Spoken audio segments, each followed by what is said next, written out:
अस्सलाम वालेकुम दोस्तों, कैसे हो? मुझे उम्मीद है कि आप सब सही होंगे। आज जो हम बात करने वाले हैं 2026 में कौन-कौन से कानूनों में बदलाव किया गया है सऊदी अरब के अंदर, वो हम आपको बताएँगे और किन-किन चीज़ों का आपने ध्यान रखना है, वो चीज़ें हम आपको बताएँगे। आपके लिए इम्पोर्टेंट हैं, वीडियो को शुरू से लेकर आखिर तक देखें और कोई भी पॉइंट आप स्किप ना करें, नहीं तो आप हो सकता है जानकारी ना हो तो फिर आपको परेशानी आगे पड़ जाए। चैनल को आप पहली बार देख रहे हैं, सब्सक्राइब करें, जितना हो सके वीडियो को शेयर कर दें, कमेंट बॉक्स में अपनी राय बताएँ। और वीडियो को ज़्यादा से ज़्यादा लोगों तक शेयर करें ताकि उन तक ये जानकारी पहुंच जाए। तो सबसे पहली खबर की तरफ बढ़ते हैं।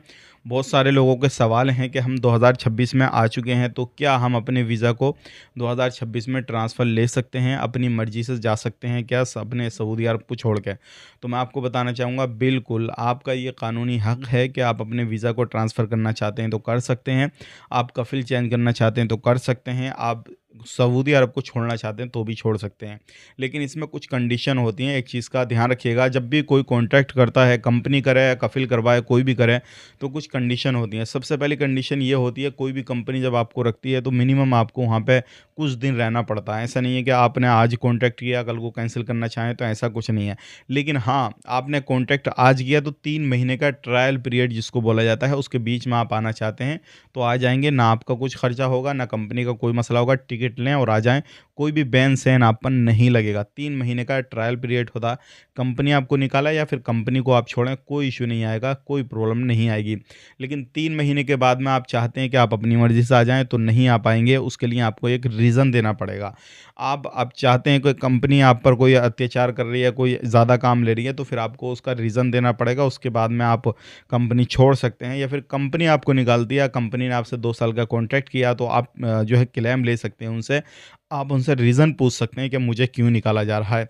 लेकिन एक वैलिड जो अगर काम-काज की शर्तें देखें तो 1 साल किसी भी कंपनी में आपने बिता दिया, उसके बाद आप ट्रांसफ़र लेना चाहते हैं, तो आप ले सकते हैं लीगली तरीके पे।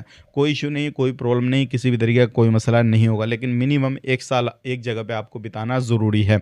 अब बात कर लेते हैं, कफ़िल चेंज कर सकते हैं क्या? बिल्कुल चेंज कर सकते हैं। आप अपने कफ़िल के पास से भाग गए या कुछ और मसला हो गया, तो एक अलग इश्यू हो जाता है, एक अलग प्रॉब्लम क्रिएट होती है। लेकिन आप अपने कफ़िल को चेंज करना चाहते हैं तो भी कर सकते हैं और आपको पूरा मौका मिलेगा। आप अपने कफ़िल को देखें, किसी दूसरी जगह काम करना चाहते हैं तो वो पूरा जो है ट्रांसफ़र आप ले सकते हैं, पूरे लीगली तरीके से, कोई भी मसला नहीं है। लेकिन एक चीज़ का ध्यान रखिएगा, आपका कफ़िल इस चीज़ को एग्री करता हो, और अगर एग्री भी नहीं करता हो तो आप कफ़िलों के हाथ से ये अधिकार छीन लिया गया कि जैसे बंदा पहले जाता था तो उस पर तुरंत हुर्फ लगा देते थे, लेकिन अब 60 दिन का टाइम मिलता है। 60 दिन के अंदर 2 काम कर सकता है बंदा, या तो एक अपने घर वापसी कर सकता है या फिर दूसरा वहीं पे कोई कफ़िल को देखने के बाद में, अपना काम तलाश करने के बाद में वहीं पे काम कर सकता है। तो दोनों में से कोई भी रास्ता चुन सकता है।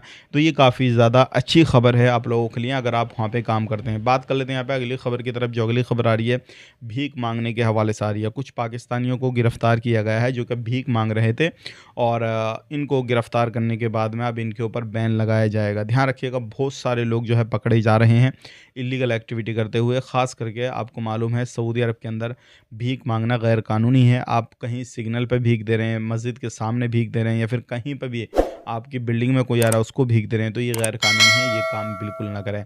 तो ये थी आज की कुछ जानकारी। बहुत सारे लोग पकड़े जा रहे हैं, सारी चीज़ें हो रही हैं, तो आप इनसे बच के रहें। आप अपना ख्याल रखें, अपनी फैमिली वालों का ख्याल रखें। Take care, bye bye.